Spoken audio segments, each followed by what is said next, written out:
Welcome back to our training, and right now, ang pag-uusapan naman natin is Facebook page creation. Ayan, paano ba gumawa ng Facebook page, no? So una, login ka lang dun sa yung personal account. Ayan, then click mo yung pages na makikita mo dito sa gilid. Ayan, sa left side menu natin. And then click mo lang tong create new page. Okay? And then, malalagay dyan yung page information. Ayan, sa una yung page name, yung anything na related to your business, okay? Kung product yan, yung mismong product, pwede mo din lagay yung product name. Or kung gusto mo na halimbawa is health products yung ipopromote mo, marami kang health products na ipopromote, pwedeng name of your online store na lang. Okay, so mamaya no, bibigyan kita ng idea saan ka pwede maghanap ng pwedeng business name or online store no na iyong page. And next yung category, no? So, for example, ito, health beauty. Kung sa health or yung beauty naman yung product mo. Next is kung public figure ka naman, pwede naman personal coach. So, type mo lang dyan, lalabas yung mga category, no, na related, no, na pwede mo i-describe for your page. And next, put keywords related to your page name. Okay, for example, ang naisip ko na page name is yung Slimming Juice. Okay, so for example, ang pangalan, Garcinia Cambodia Slimming Juice. Ngayon, put ka ng keywords na related to your page name dito sa description para kapag sinearch ka ng mga tao, okay, yung mismong, halimbawa, slimming juice or weight loss juice, is pwedeng mapasama dun sa mga lalabas sa kanyang newsfeed yung page mo. Okay, so put keywords related to your page name. And for example, ito, yung page description natin na sample natin kanina na slimming juice. Okay, so lagay mo dun sa description, slimming juice, tapos Garcinia Cambodia, non-laxative siya, di ba yung usually mga benefits at yung mga ay madalas na sinusearch nung customer, no diet plan, no intense exercise, no LBM, weight loss juice. Okay, so pwede mo pa yung dagdagan, it's just a sample no na pwede mo lagay dun sa page descriptions mo. And then next, add cover photo. So you can get dyan sa page nyo or dun sa mismong product no para makakreate ka ng cover photo. So meron din naman na napo-provide for the cover photo of your product. Then pwede ka din mag-edit ng sarili mong cover photo. Okay? So upload ka lang dyan para ka lang gumagawa ng Facebook account. Yeah, so ganun lang yung Facebook page creation natin.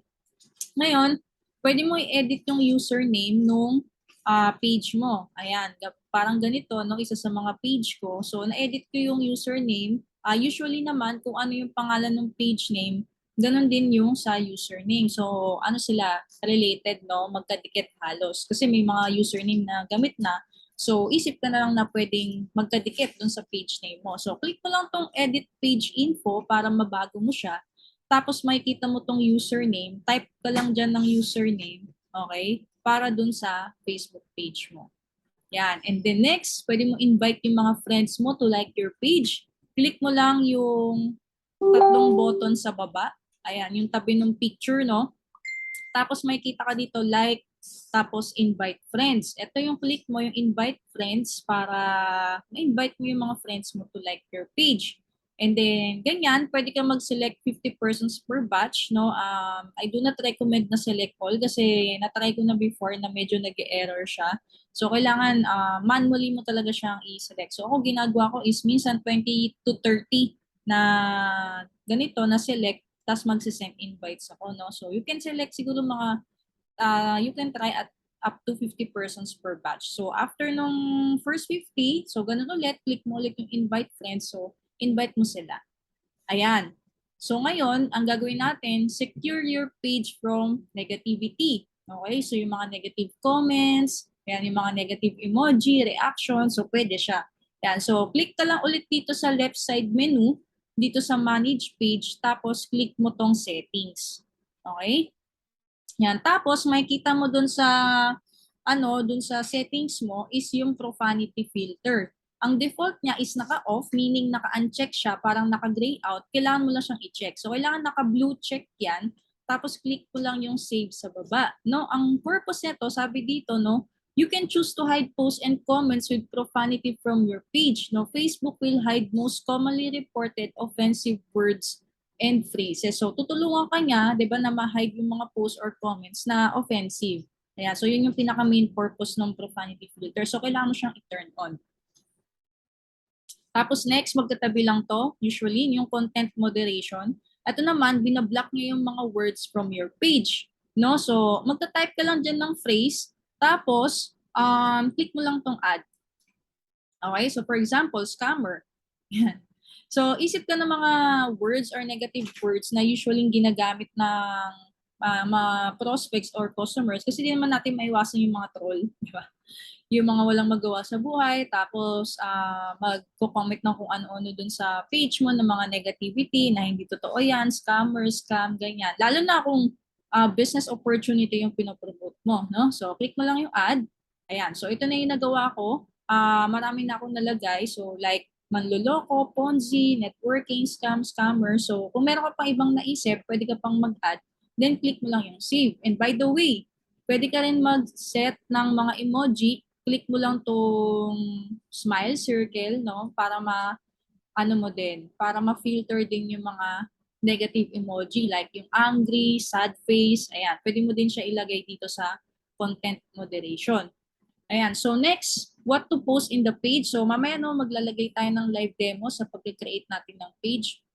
So what to post in the page ba? So una, yung pinaka-headline ng post mo. No? Kung product yan, pwede ka mag-isip ng mga headline na pwede mong gawin na gamitin dun sa posting mo sa product. Next, testimonials. Ayan, testimonials ng product mo. If you're selling coffee, if you're selling health and wellness products, yung sa health supplements, yung mga slimming supplements, yan. So, maglalagay ka ng testimonials. Pero, meron akong sa inyo, do's and don'ts. So, una is yung sa mga slimming, ayaw ni Facebook yung mga before and after. Yung may picture na mataba, tapos yung katabi, pumayat. Ayan. Tapos may word na before and after. Okay? So, ayaw niya no? So, pwedeng baka ma-mark niya yung Facebook page mo na against sa policy no ng kanyang ng Facebook ng platform niya is pwedeng ma-restrict yung page mo. Okay? Tapos isa pa is usually hindi na ako nakakita sa mga business opportunity nagpo-post ng pera sa page kasi it will serve as or parang babasahin niya yung pinaka-post mo yun, post mo na yun na parang earn money ka. Ayan, making money online ka. Ganon. So, kaya kung makikita mo, kung mapapansin mo sa mga nagpo-post sa mga public figure, usually lifestyle. Nakain sila sa labas, nag-travel sila, nag-shopping sila. Diba? So, usually yung pinopost, no? So, sobrang limit and sobrang konti lang yung mga nakikita ko talaga nagpo-post ng pera dun sa Facebook page kasi nga medyo medyo hindi talaga siya pwede kasi mamamarkas ka na parang earn money or money making online. And medyo 50-50 si Facebook when it comes sa mga business opportunity like that. And next, yung mga transactions mo sa product, nagpa-ship ka, di ba? Selfie ka sa picture, nagpadala ka ng mga orders mo. So, yun, pwede mong gawin. And next, syempre, yung mismong product information, product benefits, and you can use hashtags. Okay? So, for example, you have a product, no? Pwede mong hashtag barley, or pwede mong hashtag slimming juice. So, you can use naman many hashtags, no? Kahit nga 6, 7, no, 5, okay lang yan. Huwag naman 20. No? Masyadong madami na yung hashtags na 20. So, ang purpose kasi nun, maganda din, kasi di ba may mga user din kasi na pag kinlik mo yung pinaka-hashtag, no, di ba, siya kulay blue. Pag kinlik mo yung hashtag na yon, lalabas lahat ng post na merong ganong hashtag, no? So, mapapansin mo yung kay Facebook. So, you can try it, no? Para makita mo din. Pwede mo din i-model yung ibang ginagawa ng iba. For example, slimming juice, kung ano pa yung ibang mga hashtag na nilagay nila. So, usually naman, yung mga hashtag na yon, yung kung ano yung pangalan nung product or kung ano yung content ng product, diba? Na related dun sa binibenta mo. Yan. So, para mas madaling hanapin. Ayan, so ito yung example no how to make a post or testimonials transaction sa ating Facebook page. No, ito yung sinasabi ko na headline na naghahanap ka ba ng affordable na daily na vitamins para sa pagpapalakas ng immunity. Okay, so yun yung headline mo. Tapos meron tayo dito na product information, no?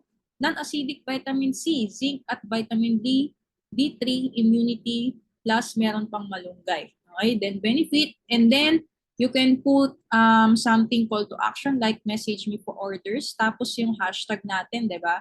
Yung mismong product, Immunergy, tapos ano ba yung content, vitamin C, tapos sodium ascorbate with zinc, or pwedeng hashtag zinc. Ayan. And then yung picture mismo nung product mo. Ayan. So basically, ganun siya yung sa ating Facebook page. So I will give you a live demo sa pag-create natin ng page para mas madali mong masundan. Ayan, so nandito ako ngayon sa aking Facebook account. So punta tayo dito sa home. Ito yung sinasabi ko na punta ka dito sa pages.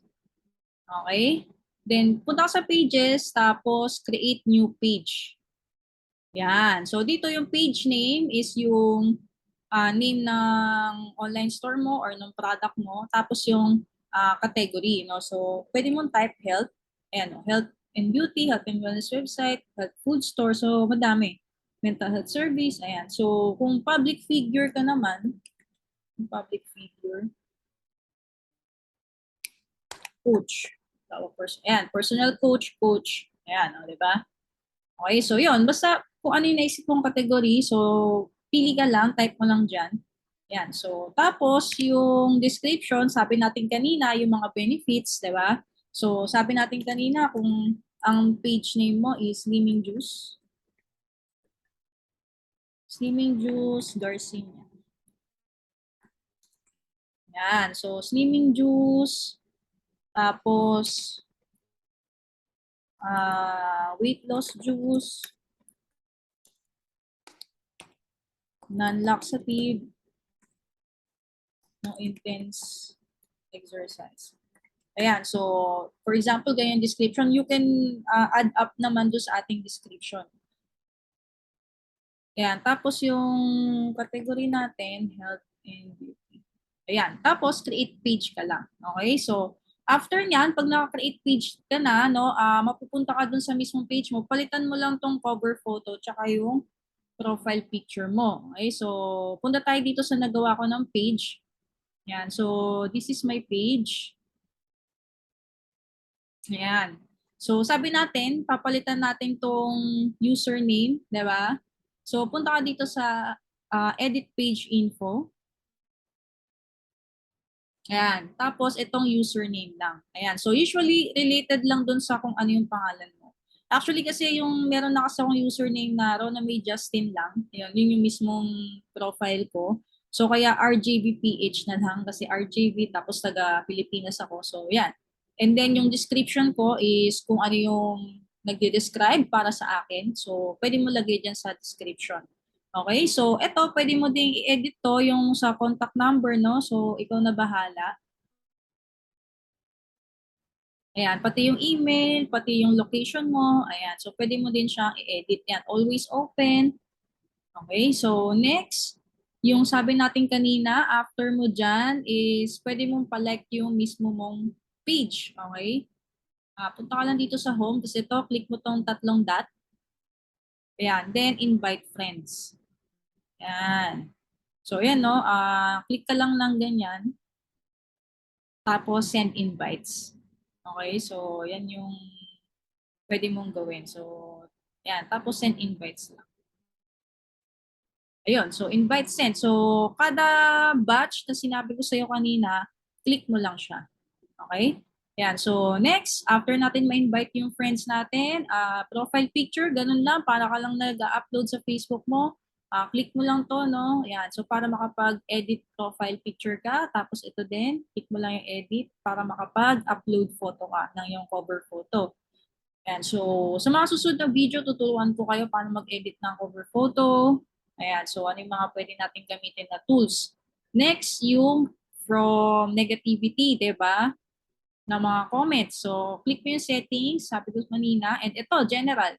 Tapos may kita mo dito sa profanity filter, ito, profanity filter, kailangan naka-check siya. Okay, pag di yan naka-check, naka-gray out lang yan. So, check mo to, tapos click mo tong save changes. Okay, kasi ako naka-check na. Tapos, yung isa is yung content moderation. Ayan. Add word or phrase or emoji na sa tingin mo na negative, no? For example, aksaya. Nag-aksaya ka lang ng panahon. Okay, yung mga keywords, no? na pag na-detect niya mismo dun sa comment, i-hide niya agad-agad. Ayan. Tapos yung mga negative emoticons like sad face, angry, 'di ba? Ponzi scheme, networking scam, scammer, loko, ulol. Ayan. So kasi I'm promoting po business opportunity. Tapos may mga tips din ako, motivational posts. Ayan. So kaya nilagay ko diyan. Ayan. No? So, 'yon, cancel ko lang. And then tapos ayan, so okay na 'yon, no? Naka-save na 'yon. Ngayon, isa po sa mga ano natin kanina is what to post sa mga page, 'di ba? So what to post sa page is gaya nito, yung aking page. Ay,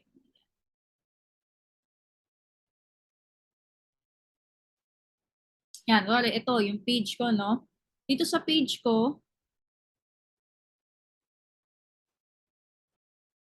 yan, sa page ko yung testimonial, okay?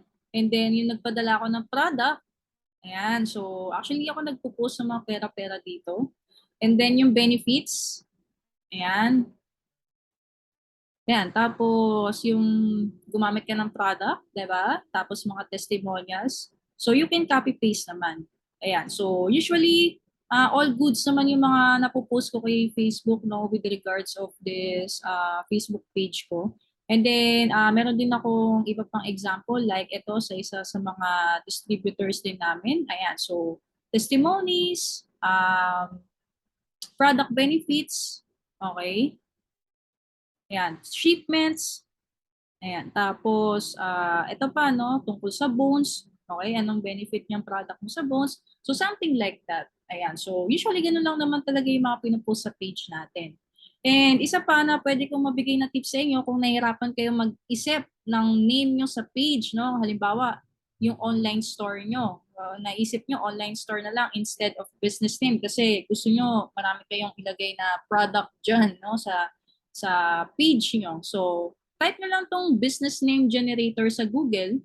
Yan. Tapos, click nyo tong businessnamegenerator.com. So, free business name generator. Yan. So, actually, isa to sa mga ginagamit ko, no, para makapag-isip ako ng business name, yan, ng page name ko. So, for example, marami na akong nilagay, no, health. No? So, pag kinlik mo yung get started,